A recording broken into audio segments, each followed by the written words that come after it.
A Senate hearing on the growing trend of political violence points the spotlight on radical left ideology. It turns out the left commits relatively little political violence when you don't count the political violence that the left commits. I'm Daily Wire Executive Editor John Bickley with Georgia Howe. It's Wednesday, October 29th. This is Morning Wire.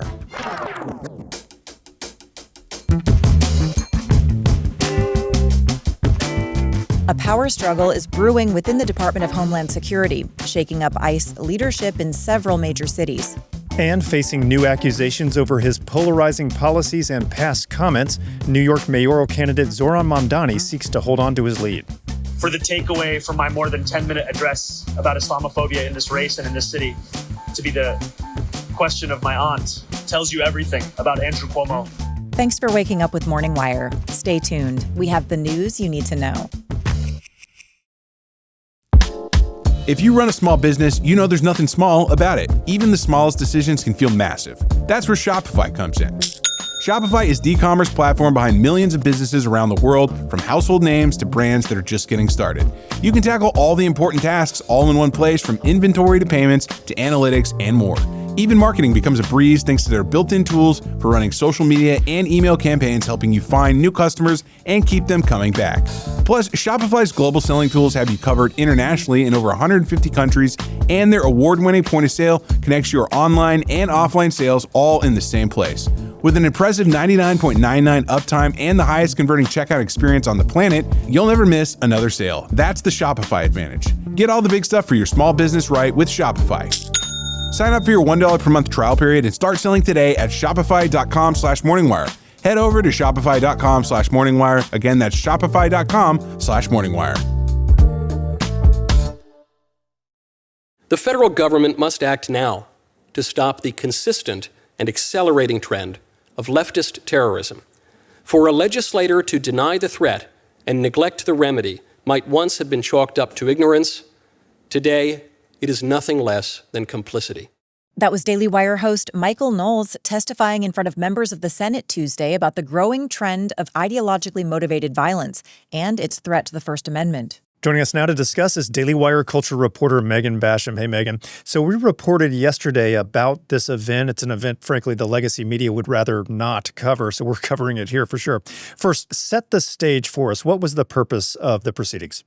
Yeah, John. So Senator Schmidt told us that he and his Republican colleagues on the subcommittee are very aware of the growing problem of political violence, particularly coming from the left. And so what they wanted to do was hold this hearing to shine a spotlight on it, because their concern is that if they don't, our political leadership and our media will continue to ignore it, and this will force them to confront what's happening. So really, the purpose of the hearing was to present the evidence for this. And as we highlighted yesterday, the assassination of Charlie Kirk prompted this hearing, and it's made the issue of political violence just impossible to ignore. But even with legacy media outlets covering his death, they've still worked somewhat hard to bury evidence pointing to the ideological motives of the suspect in this case. So as Schmidt said, there's really a strong need still to take a look at the motives behind some of this left-wing violence. So inviting a high-profile figure like Michael Knowles makes a lot of sense because, of course, he is someone who has a large platform. He has been the recipient of death threats from people like Antifa. So he has a lot of experience with the exact kind of threats that they were investigating and discussing there in that Senate hearing. Right. In fact, Knowles talked about one of the alarming incidents targeting him at the University of Pittsburgh a couple of years ago. Now, he argues that the left-wing violence has been effectively erased as a category that allows Democrats to downplay it effectively. Did that come up in the hearing? Yeah, that was definitely something that Knowles spoke about somewhat extensively. He highlighted the fact that violence coming from groups like Antifa or Black Lives Matter have not been officially recorded in government documentation as left-wing violence. So that's something that we've seen past administrations do. This was what Knowles said. The Covenant School Massacre in Nashville, in which a trans-identifying shooter murdered Christian school children after outlining her ideological motivations. According to authorities, there was no ideological motive there. Go figure. The Black Lives Matter riots, overtly leftist demonstrations that left dozens of people dead and over $1 billion worth of property damage. Likewise, those fail to show up on registers of left-wing political violence. Even an attack by Antifa that targeted me personally, as well as conservative college students for our political views, appeared in official records and data sets as nothing more than obstructing law enforcement. And then this was what Tennessee Senator Marsha Blackburn told us, weighing in on that. What they're not doing is counting Antifa and strikes against ICE at protest and things like that. So while there's overcounting on the right, there is vast undercounting that is on the left. So Knowles did also say that he sees the tide turning somewhat with the assassination of Charlie Kirk and 2 attempted assassinations on Donald Trump. And he says that he thinks that, quote unquote, honest liberals even can acknowledge from which political direction this is coming. But unfortunately, he says not everyone is honest. On September 23rd, no less an emblem of American liberalism than The Atlantic magazine published an article citing a recent study from the Center for Strategic and International Studies, admitting that the left is more violent today than the right. Less honest liberals, including members of Congress, continue to deny this fact. Democrat Congressman Seth Moulton, for example, reacted to Charlie's assassination by blaming the right. So, as Knowles said, Antifa has played a very prominent role in a lot of this violent protesting that we have seen coming now at pretty regular intervals. Just one poll last month from YouGov showed that 26% of young liberals say that they believe violence is sometimes permissible to pursue political goals. Only 7% of young conservatives said that. So there's a lot of research and studying that we can see that supports all of these findings. Well, let's hope this hearing did help to put a spotlight on the issue of political violence, and we see this trend start to reverse. Megan, thanks so much for reporting. Yep, my pleasure. A major leadership shakeup at ICE is exposing internal divides over the Trump administration's mass deportation effort. Here with more is Daily Wire immigration reporter Jenny Terr. So, Jenny, how significant are these changes? Right. So ICE leadership is being moved out of multiple offices across the country, and they're being replaced with Border Patrol agents that are in leadership within that agency. So we're seeing this in Los Angeles, Phoenix, Philadelphia, Denver, El Paso, San Diego, Seattle, and Portland, and New Orleans. And we've already seen the Trump administration kind of shift the gears when it comes to who's in charge of the mass deportation campaign. We've already seen Border Patrol Commander Chief Gregory Bovino. He's put in charge of the operations in places like Los Angeles and Chicago now, where Border Patrol agents are now making arrests too, alongside ICE, of course. But we're seeing those operations being done now in a very sweeping manner by Border Patrol. And now the Trump administration wants more of that influence in this operation. Now, why do they think that Border Patrol agents are more suited for these roles than the ICE leadership that was previously there? So there's been a lot of internal divisions right now within the Department of Homeland Security over how they should conduct the operations, the mass deportation arrests. So the division exists between Corey Lewandowski, a senior advisor over there, who's actually in a position that's a temporary position. He's in a position that's similar to what Elon Musk was serving as at the White House. Lewandowski is at odds with the head of ICE and with border czar Tom Homan over how and who they should be arresting. So, for example, Corey Lewandowski's camp really wants to drive up the numbers of how many people they're arresting and how many people they're deporting, while people in the camp of the head of ICE and Tom Homan really want more quality arrests. Now, when you say higher quality arrests, what do you mean by that? They're really concerned about the public's perception of all this.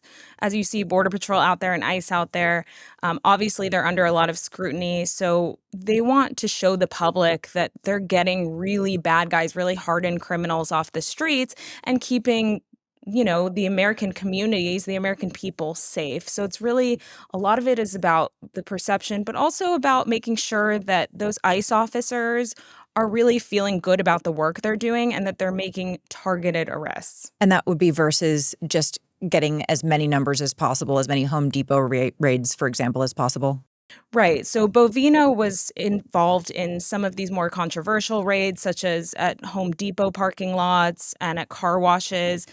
Those really drew some of those big protests that we saw in places like Los Angeles and now in Chicago. And he's faced a lot of scrutiny for this. He even was testifying in court on Tuesday about his alleged use of tear gas during an arrest operation in Chicago. So he's facing backlash for what Border Patrol has been doing. ICE is also obviously facing backlash, but they want to kind of minimize that and also get those officers back to doing really quality work. So which camp is prevailing here when it comes to the takeover and the new direction they're going?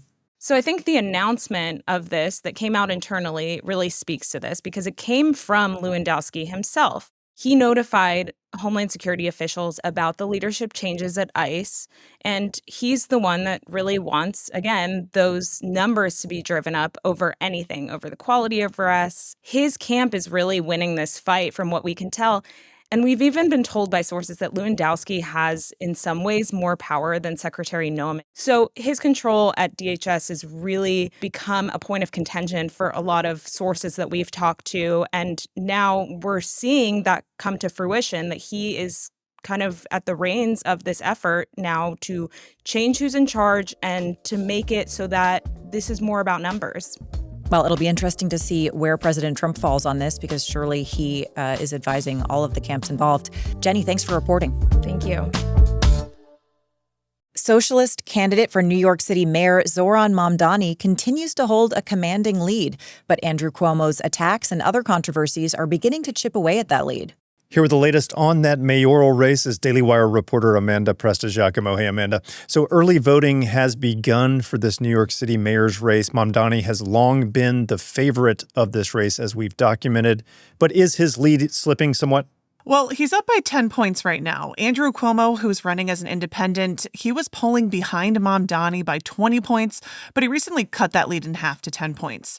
A Suffolk University poll released Monday shows Mamdani leading Cuomo 44 to 34%. Current New York City Mayor Eric Adams, he dropped out of the race and endorsed Cuomo this past Thursday. That gave Cuomo a little bit of a boost.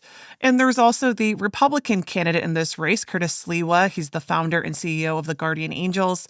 He's in third place with 11% of the vote. Opponents of Mamdani, who view him, frankly, as a communist, they've pressured Sliwa, publicly to drop out of this race and give Cuomo a fighting chance here. That includes President Donald Trump, by the way, but it doesn't look like Sliwa is going anywhere. Odds are still in Mamdani's favor, but it is a much closer race than it once was. In-person early voting started on Saturday, and Election Day is on November 4th, so, just days away now. Yeah, it's coming quick. Now let's get into some of these controversies surrounding Mamdani. More have arisen. He recently made some comments about Islamophobia and 9/11 that drew some blowback. What did he say on that? Yeah, Mamdani really raised some eyebrows when he tearfully spoke about his aunt, saying that she was victimized in the wake of 9/11 because she's Muslim and she was wearing a hijab. Here's Mamdani. I want to speak to the memory of my aunt who stopped taking the subway after September 11th because she did not feel safe in her hijab. When Mamdani was pressed about that, he actually admitted that the story wasn't apparently about his aunt, but a different relative. And he suggested that questioning the story is actually Islamophobic. Mamdani has also been accused of being anti-Semitic. Just days ago, a clip of Mamdani resurfaced from 2023, where he's really going after the NYPD. That's a common target of Mamdani's. And he ties that criticism to Israel and the IDF. We have to make clear that when the boot of the NYPD is on your neck, it's been laced by the IDF, especially in New York City. You have so many opportunities to make clear the ways in which that struggle over there is tied to capital's interest over here. Now, there's definitely a segment of the city's population that, they're not happy about Mamdani likely becoming mayor. The city is, of course, liberal, but Mamdani is viewed as radical and outside of the mainstream. His proposals include massive tax hikes, a freeze the rent policy, replacing cops with social workers in some cases, government-run grocery stores, support for decriminalizing sex work, and, the list goes on. A couple of weeks ago, actually, a watchdog group called Stop Anti-Semitism, they offered help to relocate people who want to leave the city if Mamdani does win. That group told the Daily Wire that they've been inundated with requests, hundreds and hundreds of requests from people who want to leave. And more generally, there was a survey released Friday from Victory Insights that found that as much as a quarter of all New York City residents would consider fleeing the city if Mamdani does become mayor. But, as for the frontrunner's successes in this campaign, Mamdani is doing very well with people under 40 years old, and he's made real efforts to reach out to the immigrant communities in the city. The latest numbers show that nearly 40% of all New York City residents are foreign-born. And, the changing demographics of the city are definitely playing a major factor in this election. We're less than a week now out from this election. One of the most, watched races nationally I've seen for mayor in recent elections, probably because the stakes are so high in this case. Amanda, thanks for reporting. You're welcome. Thanks for waking up with us. And for those listening to the show, you can now see our smiling faces on Daily Wire Plus. Oh, John, sometimes smiling at least. Hey, I'm doing better with that. Okay. Baby steps, John. We'll be back this evening with more news you need to know.